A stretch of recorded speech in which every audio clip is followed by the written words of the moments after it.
everyone, it's Justine and welcome to another video. Today I'm going to be working with the Happy Blooms set from Altenew, and I'm super excited to be showing this off because it has this gorgeous floral design on it that's really big, so it takes up the whole card and it just makes such a beautiful card with just some simple stamping.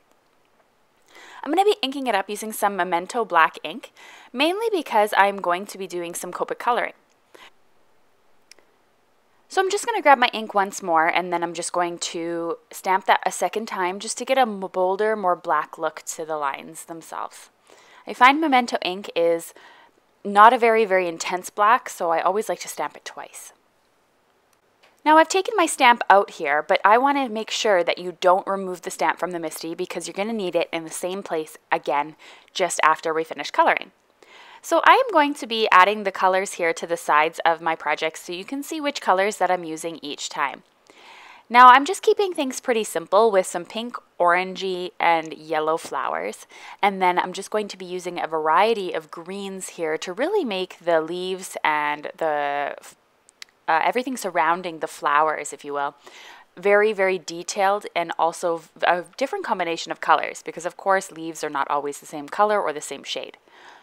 Now my strategy for flowers is a little bit different than regular Copic coloring. So what I usually do is I'll take my lightest or my darkest color and I'll do some flicks out from the center.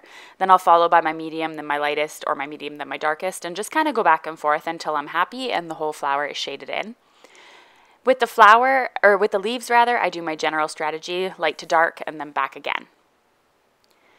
So once I finished all of that, I finished my design. You can really do as much detail as you like. You could use colored pencils, watercolors. It really doesn't matter for this card in particular.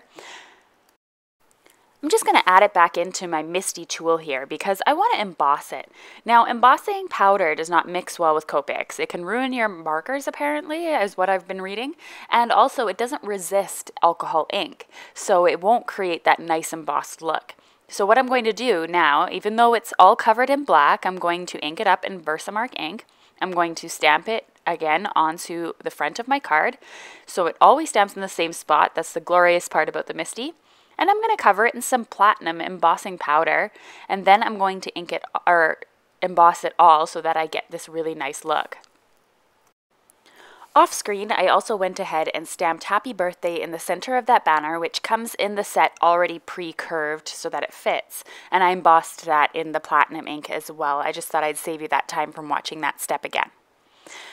The next step is a little strategy that I like to do now and again. I don't have platinum paper, nor do I have the same shade of platinum as my embossing ink. So what I like to do is just add some Versamark ink along the sides of my card panel here. You only need about a ½ an inch maximum. And then I'm going to pour the embossing powder directly over top and melt it so that the frame around my card is also going to have that platinum look like I did for my embossed look on my flowers. So I always flip over my scrap sheet of paper, and the reason why is that all this embossing powder would actually stick to the paper if the paper was sticky from me stamping it onto the cardstock. So you don't want that because you don't want to waste any embossing powder, although it does last an extremely long time. So now you can see I have this gorgeous paper to match my embossed image on the front of my card that I created on a separate panel. I'm just going to put the embossing powder back into the tube here, and then we're just going to glue everything together. So I now have my panel here, my Copic colored panel, and then I'm going to stick it just on top of the embossing powder. And I just finished off my card by applying it to a card base that is a top folding horizontal card. And that's the end of today's video. So I hope you enjoyed that video tutorial and you'll check out Altenew's brand new release. I have a blog hop going on where you can win $30 if you leave a comment on my blog, which I will link to below in the video description. I also have a suggested video here for you, and if you'd like to subscribe to my channel, you can go ahead and click on my face there. Alright, thanks, bye-bye.